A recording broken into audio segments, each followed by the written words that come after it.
Horror story, The House Beside the Cremation Ground. Writer Aaron Tudy Sarkar.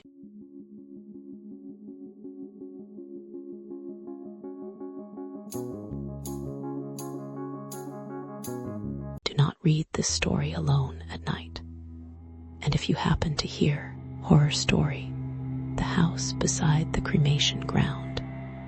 Writer Aaron Tudy Sarkar. Do not read this story alone at night. And if you happen to hear an unusual sound somewhere in your room while reading, check the door. Because the story you're about to read is the reason I still wake up in terror in the middle of the night. My name is Ashita. Even today, I cannot fully tell this story to anyone. Whenever I try, it feels as if that night will return again.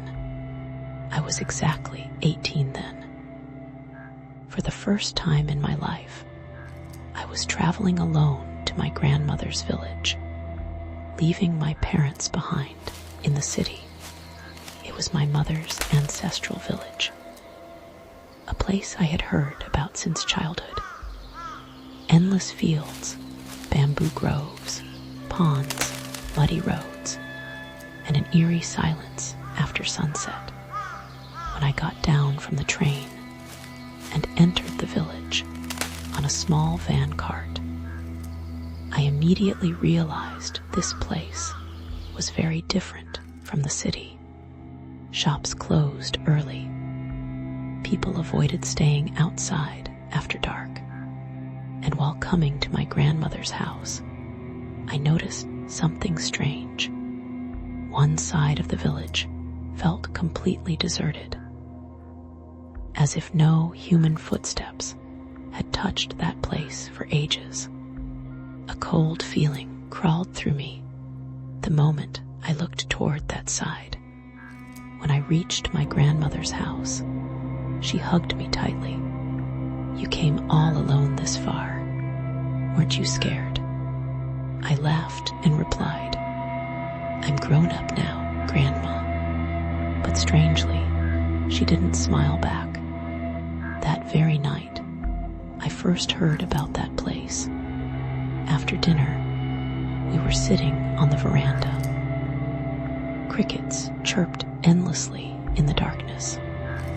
I casually asked her about the abandoned side of the village. For a few moments, Grandma remained silent. Then she slowly said, "There's a cremation ground there, and beside it stands an old Kali temple." I asked, "So what happened there?" Her voice became lower. "Behind the temple, there are ruins of an ancient house. Long ago, people believed a man-eating monster lived there. Anyone who stepped outside after midnight never returned." I laughed nervously. "You still believe stories like that?" Grandma did not laugh.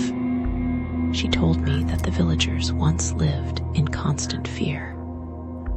After nightfall, nobody dared step outside.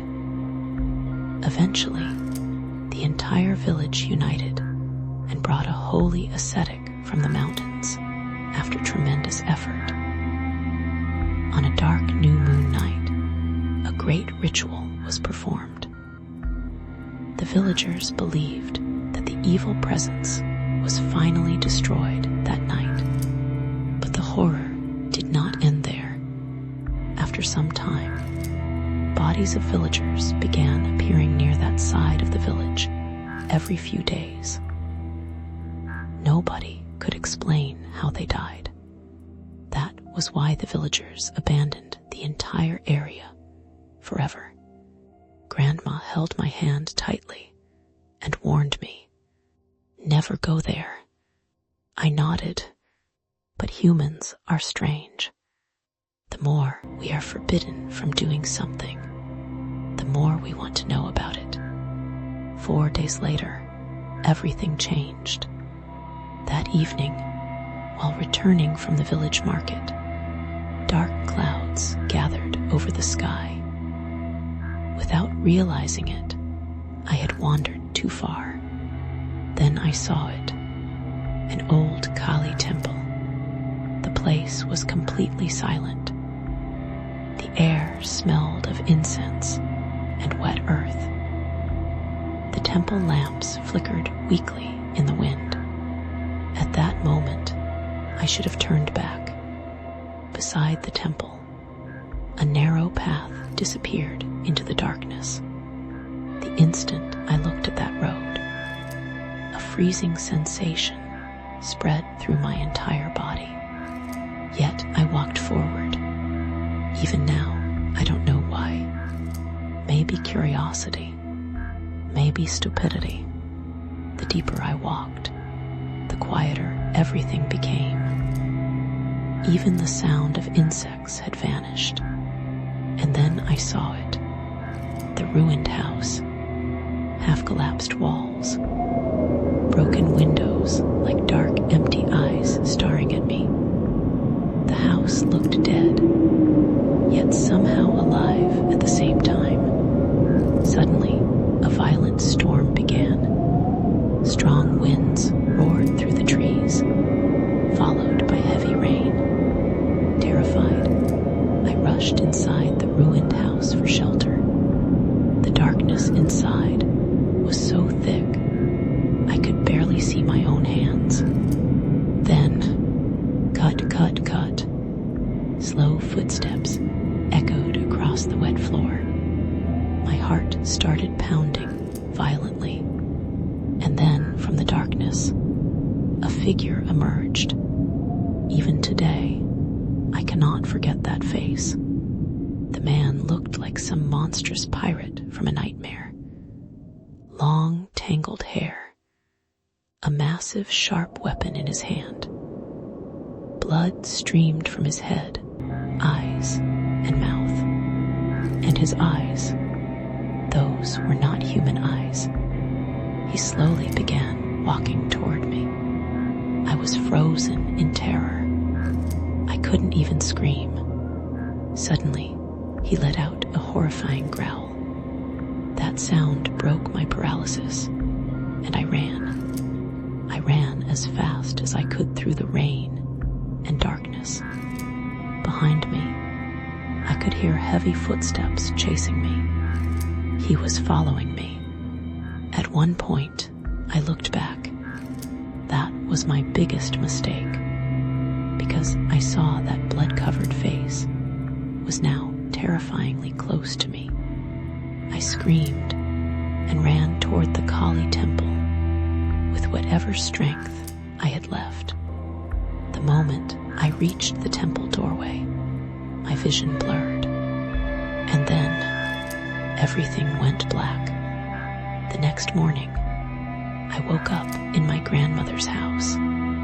She was sitting beside me, crying. Later, I learned that when I didn't return home at night, my grandmother and several villagers went searching for me. They found me unconscious in front of the temple. I told Grandma everything. Her face turned pale. Then she quietly said, "You must leave this village today."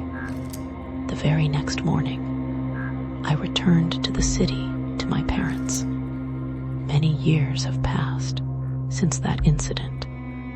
Now I live a normal life. Everything should feel ordinary again. But even today, I cannot sleep peacefully at night. Sometimes, I feel as if someone is standing in the darkness behind me. And sometimes, in the middle of the night, I still hear the sound of heavy footsteps on wet ground.